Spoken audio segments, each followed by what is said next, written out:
En realidad, antes de hacer a Marx tendríamos que haber hecho a Hegel. Pasa que si queremos promover que la gente lea, lo último que podemos decir es que lean a Hegel, porque ahí, si alguien está dudoso, le parece que es aburrido leer, lea a Hegel y ya no agarra más un libro en su vida.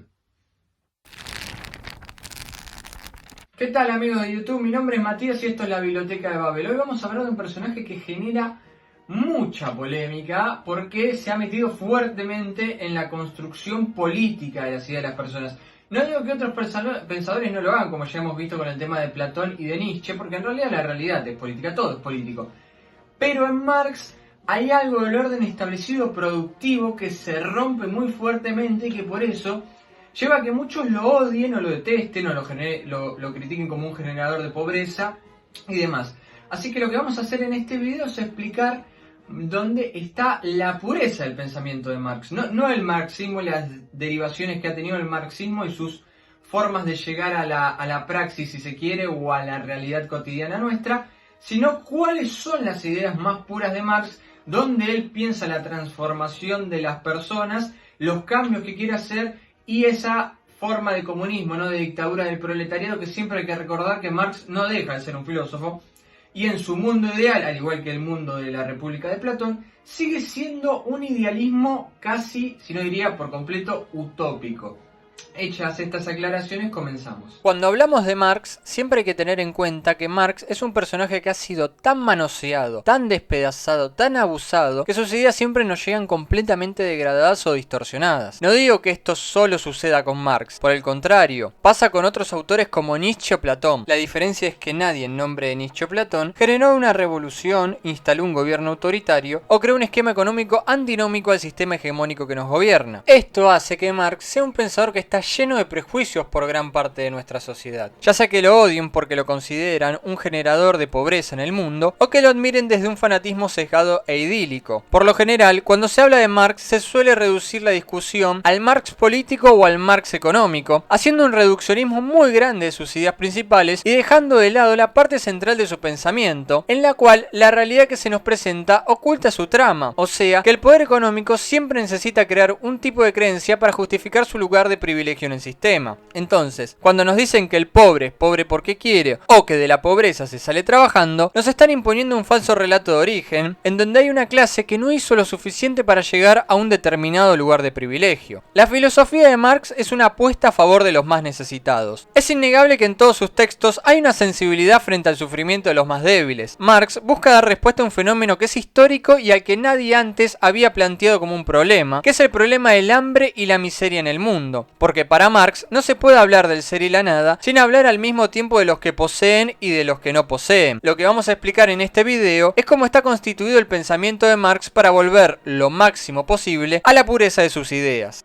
La herencia de la dialéctica hegeliana. La dialéctica es la base del pensamiento de Marx y también el concepto más complicado para entender su filosofía porque lo hereda de Hegel, uno de los pensadores más complejos de la historia de la filosofía. Para explicarlo lo más sencillo posible, la dialéctica cuestiona la autonomía de la sustancia, o sea, lo que la dialéctica nos trae es una mirada diferente sobre las cosas en tanto cosas. Lo que va a hacer la dialéctica es desmontar la idea de que existan cosas en la realidad de modo independiente, a diferencia de como pensaba Aristóteles. Esta ruptura comienza con Kant y su idea de los fenómenos incognoscibles, pero recién explota en el materialismo dialéctico de Marx. Pero entonces, ¿qué es la dialéctica? Para Hegel, las cosas antes de ser cosas no son otra cosa. Para entender algo lo entendemos en relación con lo que no es. Por ende, el mundo es la relación permanente entre las cosas. Un padre, tesis, tiene que tener una madre, antítesis, y en esa relación ambos se realizan concebiendo un hijo, síntesis. Esta tríada que plantea Hegel se va a producir en absolutamente todo a lo largo de la historia de la humanidad. Así, la idea no es idea, sino está en relación permanente con la materia. Marx va a continuar con la línea más histórica del pensamiento dialéctico hegeliano. Entonces, de la misma forma que si hay un padre y hay una madre, hay un hijo en Hegel, en la relación entre el amo y el esclavo se tiene que producir una superación. Por eso, para Marx, el comunismo es la síntesis, es decir, la superación de la relación entre los capitalistas y los proletarios, porque en nuestra realidad social esta tríada llega como conflicto de clases entre la burguesía y el proletariado. Leemos. La historia de todas las sociedades que ha existido hasta nuestros días es la historia de la lucha de clases. La moderna sociedad burguesa que ha salido de entre las ruinas de la sociedad feudal no ha abolido las contradicciones de clase. Toda la sociedad va dividiéndose cada vez más en dos grandes campos enemigos, en dos grandes clases, que se enfrentan directamente, la burguesía y el proletariado. Para Marx, a diferencia de Nietzsche, que si no viste el video que hice sobre él te lo dejo acá arriba, hay una verdad tautológica y esa verdad tautológica está en la revolución del proletariado. El sujeto vive alienado. En el Capital, Marx encuentra dos aspectos en la mercancía: valor de uso, en la medida que lo uso y se gasta, y valor de cambio, si en lugar de usarlo lo vendo para pasar a tener un valor de cambio. Un móvil, por ejemplo, vale tanto como el tiempo de trabajo necesario para construirlo. Para fabricar el móvil, el capitalista encuentra al obrero en el mercado de trabajo. El obrero lo único que tiene es su fuerza de trabajo, que necesita venderla para sobrevivir, y es por eso que trabaja para el capitalista, que es el que tiene el capital. Produciendo el móvil, al obrero se le paga un salario, pero se le oculta que él produce más dinero del que se le paga. O sea, que en su trabajo hay un plusvalor que el capitalista se queda cuando le paga al obrero, porque el capitalista siempre busca multiplicar su inversión. Leemos. El salario no es la parte del obrero en la mercancía producida, es la parte de la mercancía ya existente con la que el capitalista compra una determinada cantidad de fuerza de trabajo productiva. La fuerza de trabajo es, pues, una mercancía que su propietario, el obrero asalariado, vende al capital para vivir. Así, para Marx, es el poder el que legitima esa alienación a través del sentido común. El obrero no se da cuenta de la explotación de su trabajo, porque está alienado. Ahora, en la dialéctica marxista, el móvil no es solo un móvil, sino que también es la sangre robada de la explotación burguesa por la plusvalía extraída al obrero, que le puso un valor a su trabajo que fue apropiado por el capitalista, y ahora está en su casa, tal vez sin poder darle de comer a sus hijos. Y uno que también vive alienado, compra el móvil, le coloca una funda muy bonita, y lo utiliza para subir fotos a Instagram, pero no se da cuenta de lo que representa ese móvil realmente, porque para Marx ese móvil representa miseria, representa explotación y representa robo. Alguien hizo ese teléfono móvil y el que lo hizo no cobró lo que le correspondía por lo que hizo. Esto sucede porque el mundo de las mercancías es un mundo encantado, es decir, que está hecho de objetos encantadores que nos velan la mirada. Así, no hay obrero mejor explotado para Marx que el obrero feliz, ya que la injusticia está en que unos trabajen para que otros se lleven el valor de ese trabajo. Todo ocurre demasiado rápido. Marx vive en el siglo XIX, donde empieza a haber un montón de inventos que comienzan a cambiar la cotidianidad. Desde la electricidad hasta la invención de las grandes fábricas de producción y el traslado del hombre del campo a la ciudad, Marx ve aterrado cómo la tecnología está cambiando los medios de producción demasiado rápido. En el capitalismo, el hombre se aleja de la naturaleza y se convierte en un engranaje más de la estructura capitalista. Deja de ser humano para convertirse en una mercancía más del mercado. Leemos. Todo lo sólido se desvanece en el aire, todo lo sagrado es profanado y los hombres, al fin, se ven forzados a considerar serenamente sus condiciones de existencia y sus relaciones recíprocas. El descubrimiento de América y la circunnavegación del África ofrecieron a la burguesía naciente un nuevo campo de actividad. Los mercados de la India y de la China, la colonización de América, el comercio colonial, la multiplicación de los medios de cambio y de mercancías, imprimieron un impulso hasta entonces desconocido al comercio, a la navegación, a la industria y aseguraron en consecuencia un desarrollo rápido al elemento revolucionario de la sociedad feudal en decadencia. De ahí es que Marx se va a preguntar por qué algunos tienen el capital y otros no tienen nada. Allí Marx manifiesta que hay un cuento idílico sobre el origen del capital, en el que unos ahorraron y otros no, y a lo largo del tiempo los que ahorraron contrataron a los que no. Marx va a desmentir esta versión afirmando que el capital se acumuló saqueando la periferia, como decía en el texto anterior, con la conquista de América, la expansión inglesa sobre las colonias, la explotación de África como mano de obra esclava, el saqueo de los piratas británicos, etc. Leemos. Si el dinero viene al mundo con manchas de sangre en la mejilla, el capital lo hace chorreando sangre y lodo por todos los poros, desde la cabeza hasta los pies. De lo que se trata es de cambiar el mundo.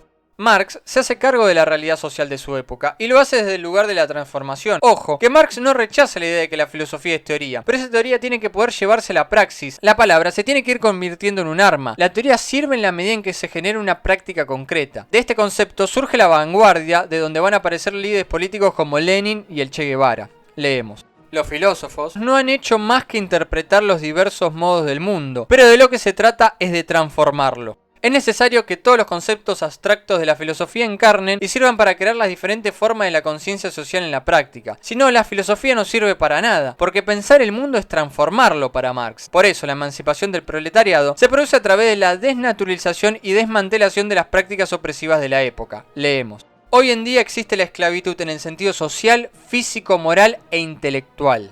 Por esto, es que el espectro de Marx siempre circula por mucho que lo quieran desterrar, ya que en la medida en que el hombre siga rebelándose va a tener que recurrir irremediablemente a Marx, porque él es el filósofo que pone en el centro de su filosofía la rebelión de los hombres sobre la opresión, la explotación y la injusticia.